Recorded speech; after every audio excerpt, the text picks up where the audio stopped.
Innal hamdalillah nahmaduhu wa nasta'inuhu wa nastaghfiruh. Man yahdihillahu fala mudhillalah wa man yudlil fala hadiyalah. Asyhadu alla ilaha illallah wa asyhadu anna Muhammadan abduhu wa rasuluhu amma ba'du. Faqalallahu ta'ala fil Qur'anil Karim, a'udzu billahi minasyaitonir rajim. Ya ayyuhalladzina amanu udzukurullaha dzikron katsiran al-ayah.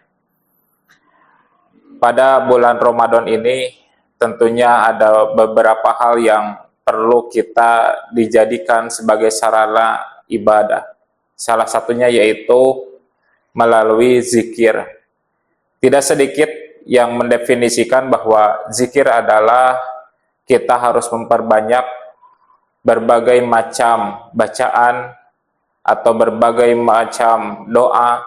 Tapi jika kita melihat dari sudut pandang para ulama, salah satunya itu Ibnu Hajar menyebutkan bahwa yang dimaksud zikir adalah al-baqiyatus sholihah, yang dimana al-baqiyah sholihah itu mencakup subhanallah, walhamdulillah, wala ilaha illallah, wallahu akbar. Dan tentunya setiap kali kita melaksanakan sholat, kita selalu membacakan hal tersebut di akhir. Kemudian Ibnu Hajar juga mengungkapkan bahwa zikir itu bukan hanya al-baqiyatus sholihah. Tentunya ketika ad-du'a'u bi khairi dunya wal akhirati, itu pun termasuk zikir. Bahkan disebutkan yang dimaksud zikir adalah ketika kita melaksanakan amal yang hukumnya wajib atau amal yang hukumnya sunnah, katilawatil Quran wal qiraatil hadis wal mudarasatil ilmi wa tanafuli bis sholati, seperti membaca Al-Quran, kemudian mengkaji dan membaca hadis, kemudian mudarasatil ilmi, yaitu menuntut ilmu, belajar ilmu, dan melaksanakan sholat sunnah, itu termasuk dari zikir. Dari sini kita bisa menyimpulkan bahwa zikir itu tidak bisa dipandang secara sempit, tapi zikir bisa kita lihat dari definisi secara luas. Bahkan disebutkan bahwa zikir itu bukan hanya hal tersebut.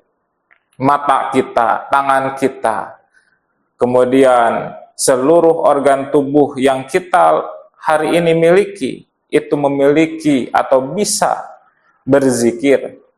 Salah satunya disebutkan, fadzikrul aini bil bukai, ketika kita menangis karena teringat kepada dosa, maka itu adalah zikir dari mata. Kemudian wa zikrul uzunaini bil isgha, zikirnya telinga dengan cara mendengarkan. Wa zikrul lisani bis sana, ketika kita memuji Allah Subhanahu wa taala, itu adalah zikir lisan.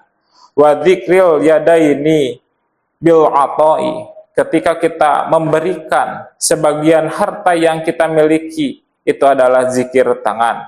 Wa dzikrul badani bil wafai wa dzikrul qalbi bil khaufi war raja, ketika kita melaksanakan apa yang diperintahkan oleh Allah, itu adalah salah satu zikir badan. Bahkan ketika kita mengharap masuk ke surga, kemudian takut masuk ke neraka, itu adalah zikir hati. Bahkan wa dzikrul ruhi bitaslimi waridho, ketika kita ridho dan kita ikhlas, itu adalah zikir dari ruh. Ini merupakan bukti bahwa zikir tidak bisa dimaknai secara sempit, tapi justru apapun yang kita miliki, ini memiliki fungsi untuk berzikir. Maka dari itu, ketika Allah Subhanahu wa taala memerintahkan kepada kita, ya ayyuhalladzina amanu, hai orang-orang yang beriman, udzukurullaha dzikron katsiron, berzikirlah kepada Allah dengan dzikron katsiron, dengan zikir yang banyak. Ini menunjukkan ketika kita melakukan semua ibadah yang hari ini kita lakukan, ini adalah bagian dari zikir. Baik itu ibadah ketika kita sewaktu bangun dari tidur sampai tidur kembali, dipenuhi dengan zikir. Kemudian apa fungsi zikir? Ketika di dalam seluruh kehidupan kita dipenuhi dengan zikir. Ibnu Abbas menyebutkan, ketika menafsirkan kalimat waswasil khannas di dalam surat An-Nas, as-syaitanu jasimun ala qalbi ibni Adam, bahwa setan itu bersemayam di hati anak Adam. Faida saha wa gopala waswasa, ketika manusia di dalam kondisi saha, lupa, wa gopala atau lalai, maka pada saat itulah setan akan membisiki kepada manusia.